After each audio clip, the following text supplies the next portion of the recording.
Dans cette vidéo, je vous propose d'apprendre à reconnaître des vrais avis et des faux avis. Donc j'ai pris en exemple le site Bailleur Tranquille, hein, et je tiens à préciser qu'il n'y a aucun sponsoring, hein, je ne suis pas rémunéré par eux et que c'est juste à titre de cobaye, donc je ne sais pas si ce sont des vrais ou de faux avis. Donc tout en bas de ce site, on va trouver trois avis de trois personnes. Et un avis, qu'est-ce qui caractérise un avis? Ça va être quatre choses. Ça va être un nom, un prénom d'une personne, ça va être une photo, une date et un commentaire. Alors pour reconnaître un avis, la première question qu'on peut se poser, c'est ce qui correspond au nom de la personne. Il faut savoir déjà que c'est assez compliqué d'avoir les noms de personnes, elles doivent donner leur autorisation, hein, en termes de RGPD. Donc on est plus sur des témoignages que sur des avis. Un exemple tout simple, donc voici ici ces trois personnes. La deuxième partie, c'est la date. Visite faite en février, c'est un petit peu équivoque, comme il n'y a pas l'année et le jour. Février 2026, février 2025, février 1940, on ne sait pas trop. Et enfin, il y a bien sûr le commentaire qui peut être positif ou négatif. Ici, ce sont trois très bonnes recommandations, hein. On n'est plus sur des avis, on est vraiment sur des recommandations. Donc pour s'assurer s'ils sont vrais, on peut chercher après le nom de la personne sur Internet. On imagine qu'une personne qui donne son nom et qui fait un témoignage, on va la retrouver sur LinkedIn ou Facebook ou encore Instagram. Là, j'ai pas eu la chance de les trouver, donc la question reste entière. Un petit truc qui est possible de faire, c'est d'aller sur Google et de faire une recherche sur image avec Google Lens. Donc vous prenez la première photo, par exemple, vous la tirez, vous la lâchez, vous regardez si cette personne est connue. Donc là, Google vous fait une recherche, et il vous trouve des photos de la personne, sachant qu'on a un bouton ici correspondance exacte qui permet d'avoir exactement la photo qui se trouve ici sur le site. Hein, encore merci à Bailleur Tranquille de nous avoir fourni ce très bel exemple, où là on la retrouve en Suisse, on la retrouve dans une résidence immobilière, on la retrouve un petit peu partout.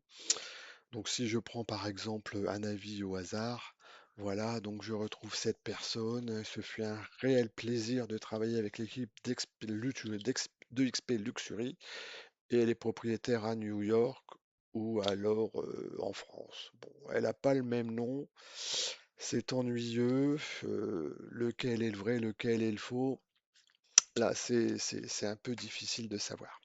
Bon, qu'à cela ne tienne, ça peut arriver d'avoir un faux avis, hein, c'est pas ou un mauvais avis mal rédigé, une photo qui correspond pas. On va prendre la deuxième photo et donc parfois ça arrive, et bien en effet la photo a oublié d'être changée, ça peut arriver.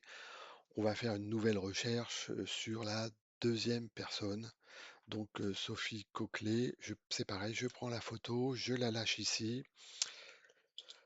Il me trouve en effet des équivalences, correspondance exacte, ça donnera un peu plus d'informations.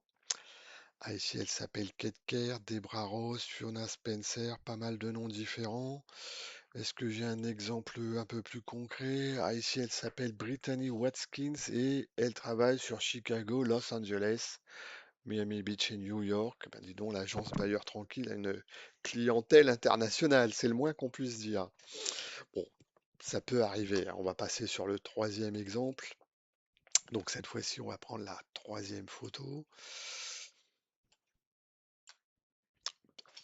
Même exercice, on prend, on lâche.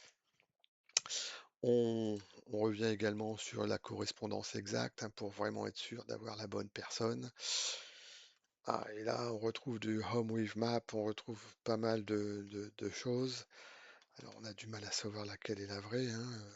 Donc là, je prends un exemple un petit peu plus détaillé. Ah, c'est du russe. Elle s'appelle Lola Shoirova dans cet exemple. Donc, Atlichna Kursi, des cours formidables, hein, la première ligne. Rabotat effektivna. Donc ça, Rabotat effektivna qui veut dire un travail effectif, opérationnel. Donc cette fois-ci, une clientèle russe, hein, c'est vraiment la jet set qui se retrouve chez Bayer Tranquille. Donc, comme vous avez compris, c'est compliqué d'estimer que ce sont des vrais avis si les trois personnes qu'on voit communiquent également sur des, On les retrouve également ces photos sur des sites internationaux, c'est pas facile. Donc la question, le sujet reste entier. En fait, c'est assez facile de prouver que cette personne est réelle et elle a vraiment laissé un avis, hein. Elle pourrait faire une petite vidéo et mettre sur YouTube: «Bonjour, je suis Sophie Coquelet, je vous confirme que j'ai laissé mon avis sur Bailleur Tranquille». Voilà, c'était un petit exemple. Pour ma part, j'ai beaucoup de doutes sur la véracité de ces avis, de ces témoignages, et je vous laisse seul juge de la qualité de ces informations. Très bonne journée à vous tous.